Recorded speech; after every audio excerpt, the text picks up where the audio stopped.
Shalom, shalom, internautes, vous êtes les bienvenus dans votre émission préférée de la Bible parle et Samuel Ndonga Ministry, que la Bible parle. Oui, la Bible est dans le ensemble.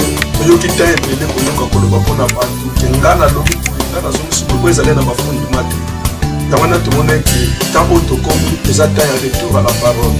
Je n'ai point honte de l'évangile, car c'est une puissance qui sauve à quiconque. Voilà, vous qui venez de vous connecter à nous, nous sommes sur notre plateau de Samuel Ndonga Ministry, nous sommes dans l'émission que la Bible parle avec le pasteur Philippe qui nous parle sur un thème de toute autorité vient de Dieu. Nous venons déjà d'évoluer un peu sur ce thème de toute autorité vient de Dieu. Il nous a fait comprendre que toute autorité, peu importe le domaine, c'est là vient de Dieu, c'est établi par Dieu.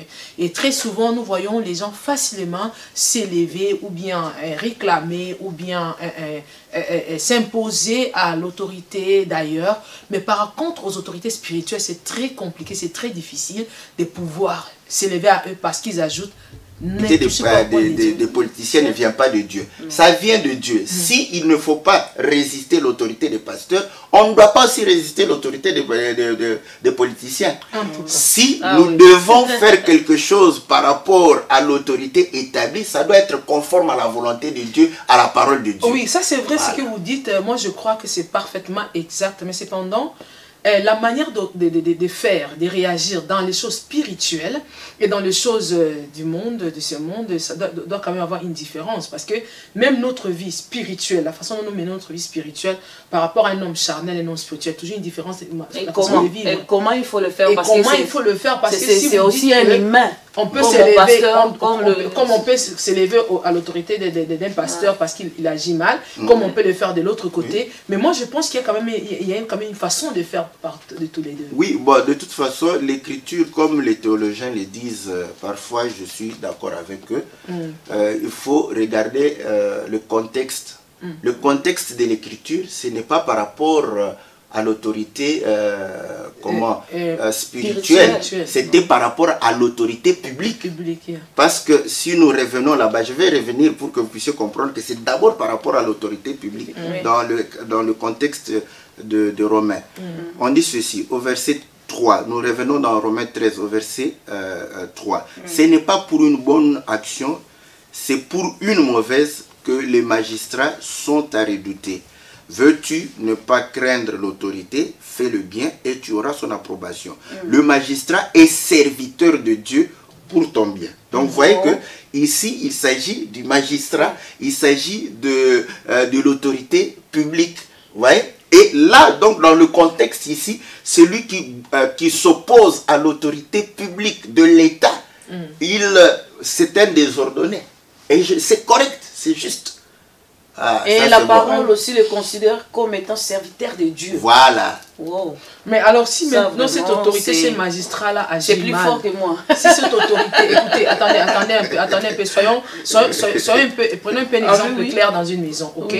Votre père fait, parce que nous sommes des humains, sûrement qu'on peut être un père, mais on peut toujours commettre des erreurs face aux enfants ou face à la femme et qu'on sort.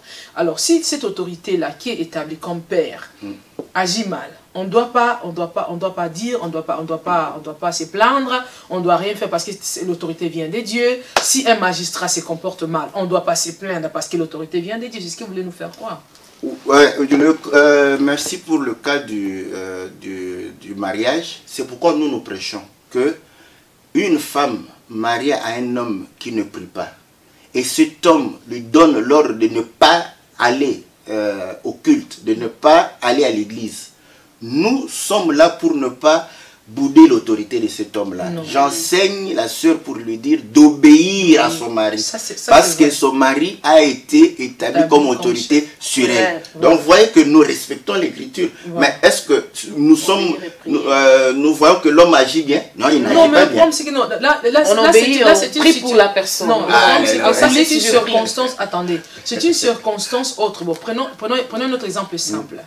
La dame que le mari est païen est maltraitée, battue à mort. C'est son autorité qui la bat à mort.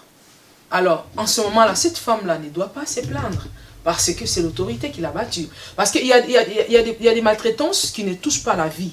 Mais il y en a qui touchent à la vie, qui atteint à la vie d'une personne, à la vie d'une société. Et vous allez me dire que non, taisez-vous parce que c'est l'autorité qui vient de Dieu. On ne doit pas se plaindre. Non, on n'a pas dit de... se taire, ce n'est pas le fait... Tu peux te taire et être insoumise. C'est différent. Donc, quelqu'un peut parler et rester soumis. Oui. Donc, voilà comment on va commencer à apporter des solutions par rapport à cela. C'est pourquoi vous allez voir que quand Pierre parle de l'autorité, il dit ceci dans 1 Pierre chapitre 2. Il dit, soyez soumis au verset 13. Soyez soumis à cause du Seigneur à toute autorité établie parmi les hommes. Soit au roi comme souverain, soit au gouverneur comme envoyé par lui pour punir les malfaiteurs et pour approuver les gens de bien. Car c'est la volonté de Dieu qu'en pratiquant le bien, vous réduisez au silence les hommes ignorants et insensés. Ouais. Maintenant on dit, étant libre sans faire de la liberté un voile pour couvrir la méchanceté, mais agissant comme des serviteurs de Dieu. Honorez tout le monde, aimez les frères, craignez Dieu, honorez le roi.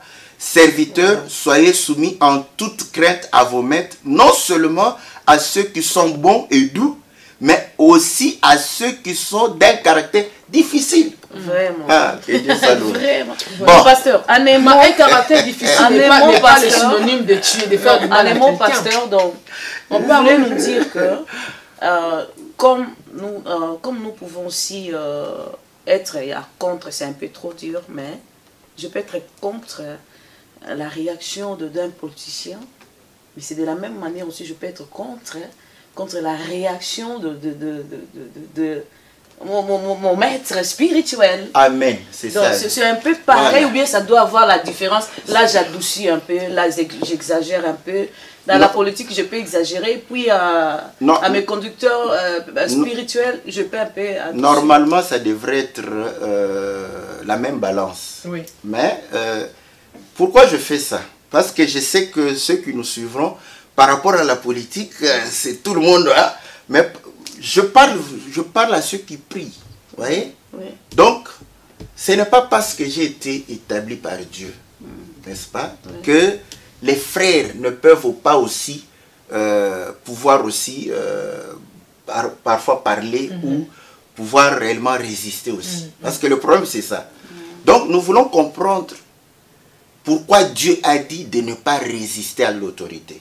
Et pourtant, c'est véritablement dans le monde où l'évidence de pouvoir résister à l'autorité se manifeste. Je vais citer, bon, comme il est déjà mort, je vais le citer, Hitler, vous voyez? Son autorité aussi venait de Dieu, que personne ne vous dise que ça venait de Dieu, car on vient de lire que s'il y a des rois, c'est Dieu qui les établit. S'il y a des chefs, c'est Dieu qui les établit. Voilà. Donc Dieu n'était pas surpris. Si les hommes étaient surpris que Hitler est devenu chef, pas Dieu. Et Dieu savait ce qu'Hitler allait faire. Voyez? Maintenant, vous allez comprendre que les hommes se sont rendus compte que si nous nous soumettons à cette autorité, il va détruire tout le monde. Ils l'ont résisté. Tout le monde a applaudi. Donc là, c'est une évidence de voir que une autorité, mais quand cette autorité ne commence plus à pouvoir réellement faire quelque chose de bien pour tout le monde, on peut le résister. Donc c'est là où, dans la politique, les politiciens savent que l'autorité est là où on doit la respecter, mais il y a des moments où il faut résister l'autorité. C'est la même chose aussi dans les choses de Dieu. Que c'est l'autorité établie par Dieu, mais il y a des circonstances où on doit résister. Vraiment, ça c'est du nouveau. Pour moi, ce n'est pas du nouveau. Non, mais qu'est-ce que je voulais dire, Pasteur Philippe? Si je dis du nouveau, c'est pas parce que ça ne se dit jamais, mais ça se dit rarement. Pasteur Philippe, n'êtes-vous pas en train de susciter, de réveiller quelque chose dans la vie des enfants de Dieu? Non, pas quelque chose de négatif toujours. Non, pas de négatif. Juste en train de susciter une conscience des enfants de Dieu dans les églises, un peu de ça, un peu de... écoutez, regardez un peu, bon... Toute autorité vient de Dieu, mais regardez, est-ce que cette autorité-là, et comment agissez-vous, et comment agit-il? C'est pas un peu ce message que vous voulez faire. Voilà, bon, comme la solution est dans la Bible toujours, n'est-ce pas? Donc nous avons vu que toute autorité est établie par Dieu, mais maintenant vous allez comprendre pourquoi Dieu établit l'autorité. Pasteur, mais d'abord, avant même de revenir à cette question-là, qu'est-ce que vous avez remarqué pour venir avec ce thème? qu'est-ce que vous avez remarqué? Quel est votre constat? Quel est votre constat par les autorités spirituelles? Bon, le constat, c'est... Sûrement quelque chose à brûler en vous. Nous avons compris qu'aujourd'hui, celui qui a l'autorité, surtout dans les choses de Dieu, parce que là, on discute moins. Donc, même si il n'exerce pas cette autorité conformément à la volonté de Dieu, il ne veut pas qu'on le résiste. Ouais. Et c'est là où nous trouvons que c'est carrément amener le peuple de Dieu dans la perdition. Voilà, ne touchez pas au point de Dieu. Ça va aussi à toutes les autorités ou bien c'est juste à l'autorité spirituelle? Bon, lorsqu'on dit de ne pas toucher loin de l'Éternel ou de Dieu, bon, il y a aussi le contexte. Donc, parce que ils sont tout le temps là. Je pense que c'est l'autre thème, ça. Hein? Oui, on pourra. Quand ils sont là-bas, bon, il faut comprendre qu'un loin de l'Éternel aussi est sous l'onction de Dieu, donc il manifeste nécessairement la volonté de Dieu. Donc il faut se poser maintenant la question, comment est-ce qu'un oint de l'Éternel, tout en étant oint, va aller commettre des bêtises? Donc à ce moment-là, il faut se demander... Mais que direz-vous de Saoul alors? Saoul aussi, Dieu a accepté, malgré que c'était le choix du peuple, mais comme toute autorité vient de Dieu, il avait accepté, mais regardez comment il a conduit. Oui, voilà pourquoi son frère, son enfant, a dû réellement défier l'autorité de son père. Vous vous rappelez que lorsque son père avait donné l'ordre de ne pas manger et de jeûner, et lorsque Jonathan comprit que son père était en train de troubler le peuple, Jonathan va manger le miel. Donc vous allez comprendre que c'est ça, nous voulons de Jonathan maintenant. Donc pour que vous puissiez comprendre que l'autorité vient de Dieu, oui, mais il faut comprendre que l'autorité de Dieu, comment ça s'exerce. Voilà. Pour pouvoir savoir, quand l'autorité s'exerce selon Dieu, on ne doit pas s'opposer à cette autorité, parce qu'en s'opposant à cette autorité, on s'oppose à Dieu. Mais si ça ne s'exerce plus de la manière de Dieu, en s'opposant, on ne s'oppose pas à Dieu. Voilà pourquoi vous allez comprendre que dans 2 Corinthiens chapitre 10, Paul dit ceci, au verset 6. Nous sommes prêts aussi à punir toute désobéissance lorsque votre obéissance sera complète. Vous regardez à l'apparence, si quelqu'un se persuade qu'il est de Christ, qu'il se dise bien en lui-même que comme il est de Christ, nous aussi nous sommes de Christ. Et quand même, je me glorifierai un peu trop de l'autorité que le Seigneur nous a donnée pour votre édification et non pour votre destruction. Je ne saurais pas en avoir honte. Donc l'autorité de Dieu est pour l'édification du peuple. Et là, vous allez comprendre que dans tous les domaines que ce soit, c'est valable. Donc, s'il y a un gouverneur, c'est pour l'édification du peuple. C'est pour la prospérité du peuple. C'est pour le progrès du peuple. S'il y a un président, c'est pour pouvoir amener la nation dans les jours meilleurs.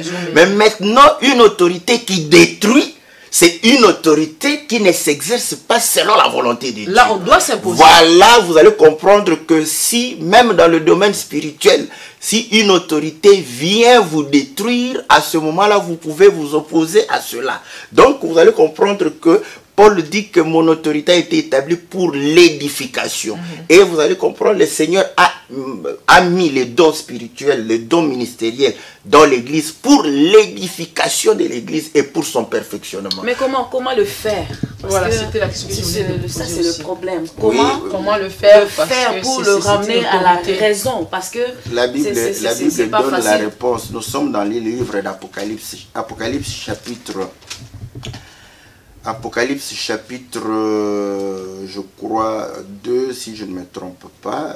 Je vais... Voilà. Chapitre 2, au verset 2. Je connais tes œuvres, ton travail, ta persévérance. Je sais que tu ne peux supporter les méchants et que tu as éprouvé ceux qui se disent apôtres et qui ne le sont pas et que tu les as trouvés menteurs. Vous voyez? Donc, quelqu'un qui vient, je suis apôtre, investi de l'autorité de Dieu, on les a éprouvés. Voilà. En les éprouvant, on trouve que non, ce sont des gens qui n'exercent pas l'autorité de Dieu pour l'édification du peuple. Comment les éprouver justement? Comment les faire revenir à la raison? C'est ça mon problème.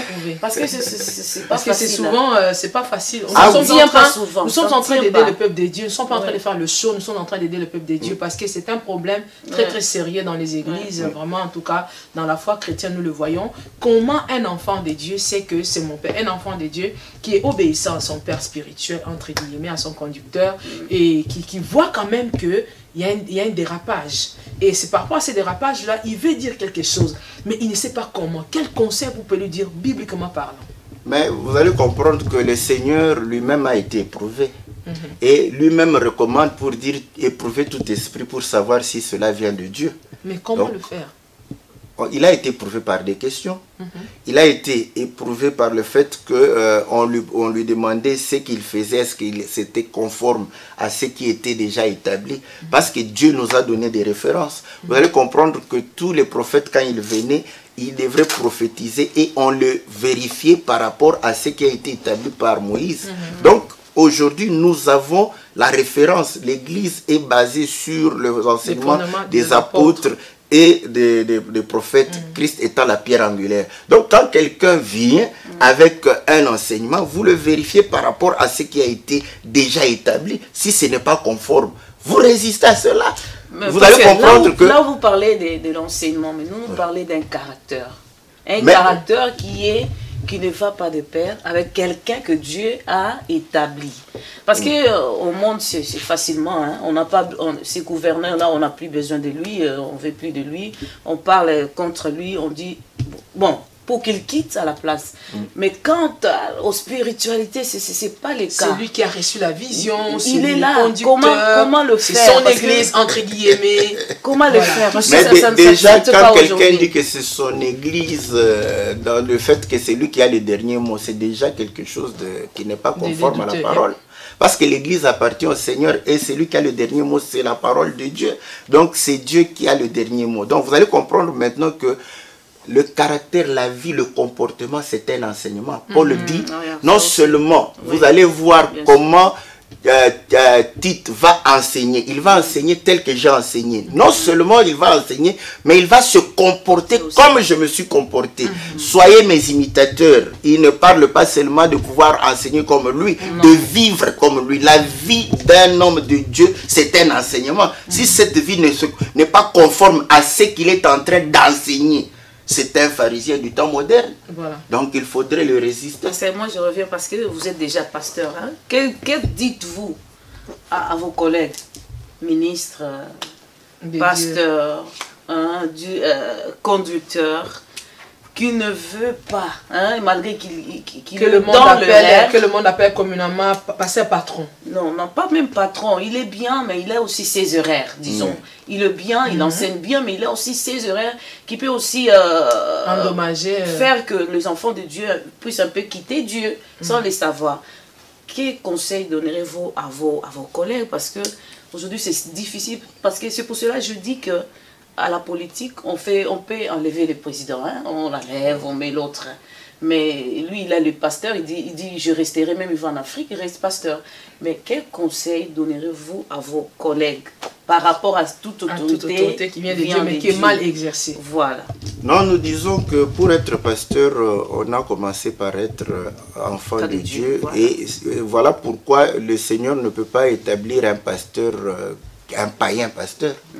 Donc, c'est supposé que un de ses enfants, Dieu l'élève pour pouvoir encadrer les autres. Comme il a dit à Pierre, même tu paies mes brebis. Donc, il dit que quand tu seras converti, tu vas affermir tes frères. Donc, nous comprenons que nous sommes aussi soumis à la parole de Dieu. Amen. Voilà pourquoi les centeniers disent au Seigneur, dis seulement un mot et mon serviteur sera guéri. Parce que moi, je suis soumis à d'autres autorités et j'ai des gens sous mes ordres. Donc, en tant que pasteur, nous sommes soumis au pasteur, au véritable pasteur de brebis. Nous sommes soumis à la parole de Dieu. Donc, que chacun comprenne qu'il n'est pas au-dessus de la parole. Donc, il doit être aussi jugé par la parole. Et maintenant, nous sommes des frères, n'est-ce pas? Voilà pourquoi lorsqu'on vient m'aborder par rapport à un comportement, je me considère frère, je ne me considère pas pasteur. Voilà pourquoi j'écoute le frère par rapport aux reproches qu'il m'adresse, par rapport aux remarques qu'il m'adresse, pour pouvoir me corriger. Donc, ce que nous demandons aux hommes de Dieu, l'humilité, parce que vous allez comprendre que le fait d'être homme de Dieu, d'être conducteur, c'est le fait d'être élevé. Or, celui qui est élevé, le Seigneur dit qu'il soit serviteur, pour montrer que ceux qui sont élevés, qu'ils soient toujours animés des sentiments d'humilité en eux. Comme le Seigneur dit qu'il était humble, ayant les sentiments qui étaient en Christ, considérant toujours l'autre comme étant supérieur à nous. Nous, en tant que conducteurs du peuple, nous devons comprendre que nous sommes des serviteurs du peuple. Donc, en tant que serviteurs, le peuple est aussi au-dessus de nous. Donc, quand le peuple parle, nous devons pouvoir écouter. Donc là, vous allez comprendre que quand l'autorité ne s'exerce pas selon la volonté de Dieu, on peut le résister. Le Seigneur lui-même, on commence par le Seigneur. Toute autorité vient de Dieu. L'autorité du diable venait de Dieu. Maintenant, lorsque le diable l'exerce pour la destruction, le Seigneur est le premier à s'opposer à cette autorité. Voilà pourquoi, dans 2 Colossiens, on dit qu'il a livré, n'est-ce pas, en spectacle les dignités et les autorités. Donc, le Seigneur a commencé par pouvoir réellement s'opposer à l'autorité destructrice. Et la Bible dit dans Ephésiens chapitre 6 que nous devons nous armer des armes spirituelles afin de pouvoir réellement combattre contre les autorités. Vous voyez? Donc, si les autorités sont destructrices, nous devons les combattre non pas avec les armes charnelles, mais avec les armes spirituelles. Là, vous êtes en train de parler, dans le cadre purement biblique. Revenons un peu ici en Hollande, à Rotterdam. Hein? C'est la Bible qui part. Vous êtes pasteur en Hollande, ok? Et communément parlant, dans le milieu lingalaphone et consorts, tous ces gens que nous connaissons, les réalités, hein, parce qu'on ne peut pas, je ne vais pas parler des réalités des églises ghanéennes et nigériennes parce qu'on n'en connaît pas assez. Dans nos réalités, dans nos églises lingalaphones de partout, ici en Hollande, est-ce que vraiment, ce qui se passe, ceux qui se disent pasteurs, hein, parce que c'est une vérité, ce qui cause des divisions entre collaborateurs, entre tous les assistants des pasteurs, c'est toujours ces problèmes de toute autorité, ne touchez pas au loin de Dieu. Et que beaucoup aussi sont partis des églises à cause de cela. Le pasteur n'écoute pas, le pasteur fait ce qu'il veut, il nous apporte les choses que lui, il a déjà arrangées, et il vient l'imposer au collège, et le collège constate que tout est déjà arrêté, on n'a plus rien à dire, et si quelqu'un veut ajouter quelque chose, et ça devient tout un problème. À un conducteur pareil, qui amène des choses déjà établies, soit disant que c'est moi le visionnaire, que dites-vous à ce conducteur-là? Il dit que c'est lui le visionnaire. Donc le visionnaire, c'est celui qui amène déjà un carré, un patron, disons un patron déjà coupé, et vous venez juste coudre. Bon... Ça, c'est la vérité des églises. En tout cas, ça, c'est une vérité des églises. Bon, ça, c'est la vérité des églises. Parce que bibliquement, ça va très bien, mais à la réalité, ça va très mal. La Bible nous dit ceci, rien de nouveau sur la terre. Ce qui est, a été. Oui. Nous ne sommes pas les premiers à pouvoir réellement faire l'œuvre de Dieu. Non. Est-ce que nous avons vu cette manière de pouvoir faire l'œuvre de Dieu avec les apôtres? Est-ce que vous avez vu qui était le visionnaire de l'église de Jérusalem? D'autres ont défendu, disons c'est Pierre. D'autres aiment dire ça. J'ai entendu les gens dire c'était Pierre. Qui est dans la Bible parle. Beaucoup d'hommes de Dieu disent ça. Ils soutiennent cette thèse-là que c'est Pierre qui était le pasteur titulaire de... C'est à lui qu'on a remis les clés. Oui, mais maintenant quand il est allé prêcher chez Corneille, quand il est revenu, on l'a amené à côté pour lui reprocher que non, comment tu es allé manger avec les païens? Est-ce qu'il a commencé à dire que c'est ma vision? Il avait une vision pour aller chez Corneille. Il a simplement expliqué ce que Dieu lui a montré et les choses sont rentrées dans l'ordre. Et lorsque Paul est revenu pour parler de la circoncision, vous allez comprendre qu'il n'a pas pris seul le mot. Ils sont allés, n'est-ce pas, dans la réunion des hommes de Dieu, ils ont associé les anciens et puis ils ont décidé, nous et le Saint-Esprit. Voilà comment l'église du Seigneur a toujours fonctionné. Parce que les années passées, le problème dans les églises, c'était les fidèles. Les années antérieures. Mais les années d'aujourd'hui, les années présentes, le problème des églises, c'est les conducteurs, c'est les serviteurs, le collège. Si vous regardez bien, les fidèles sont là, ils observent, ils regardent. Mais le problème vient tout autour de ceux-là qui nous dirigent. Comment des fois, le peuple, c'est comme un peuple qui est drogué. Donc, il est drogué, il ne sait pas quoi faire, il est là. Il ne sait pas, il est dans... Vous êtes inoptisé. Comment est-ce qu'on peut régler ça, hein? Comment est-ce qu'on peut régler ces problèmes-là que ça change un peu? Et ça divise les enfants, vous savez, ça divise les fidèles. Parce que les autres sont pour Apollos, les autres sont pour Barabbas. Le problème, c'est que les hommes de Dieu puissent exercer leur autorité conformément, n'est-ce pas, à la parole de Dieu. Amen. Donc, vous allez comprendre que l'Église n'appartient pas à un homme de Dieu. Ça, c'est ce que... Mais si c'est à lui qu'on a donné la vision pour bâtir, c'est à lui. Donc, vous t'abonnez ma soleil. Dites-moi... Non, non, le problème, je vais Philippe est allé en Samarie. Vraiment. C'est lui qui a dû réellement commencer l'œuvre en Samarie.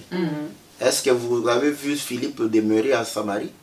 Donc ça, ce sont des choses qu'on ne comprend pas de la part des hommes de Dieu. Un ministre est établi dans le corps. Ceux qui doivent rester avec l'Église, ce sont les anciens. Parce que les anciens, ce sont les dirigeants locaux de l'Église. Voilà. Un ministre, quand il n'est pas un ancien, il est dans le corps. Donc tu ne peux pas dire dans une église locale comme moi, d'autres là-bas, dire que c'est ma vision. Non.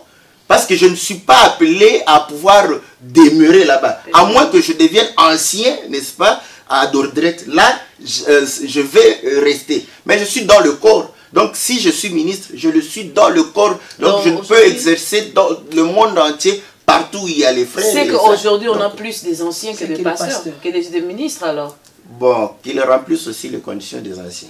Voilà, amis de la FAW, c'est comme ça que nous terminons notre émission. Vraiment. Avec cette belle interprétation des explications que nous avons de notre pasteur Philippe. Nous avons dit dès le début que pasteur Philippe ici, c'est toujours dans ce rythme-là que nous allons avec lui, avec beaucoup de connaissances, des relations. Ça peut vous faire rire, mais sinon, écoutez bien, ouvrez vos bonnes oreilles, vous aurez vraiment le message clé qui est passé dans cette émission. Pasteur Philippe, nous vous remercions pour votre présence. Et nous voulons tout le temps vous compter sur parmi nous, parce que des fois, vous vous envolez plus qu'un aigle, vous partez, vous envolez. En tout cas, nous voulons vraiment vous avoir pour les prochaines émissions, et vous êtes vraiment les bienvenus sur ce plateau.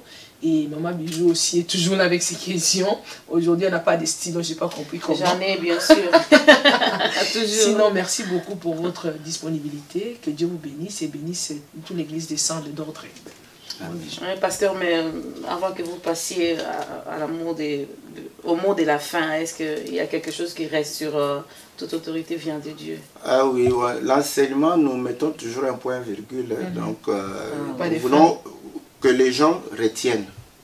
Toute autorité qui édifie, c'est une autorité qu'il faudrait réellement se soumettre. Une autorité qui détruit, quel que soit votre domaine, vous avez le droit de pouvoir résister. Donc voilà ce que nous pouvons dire par rapport à cela. Merci. Que Dieu vous bénisse. Merci beaucoup. C'était www.snmtu.net, Samien Ndonga Ministry. Toute autorité vient de Dieu avec le pasteur Philippe. Où que vous soyez, si vous remarquez une autorité dans n'importe quel domaine qui ne fait pas bien son autorité, qui n'exerce pas bien son pouvoir, chassez-le. Que Dieu vous bénisse. Au revoir. Ça, c'est dur.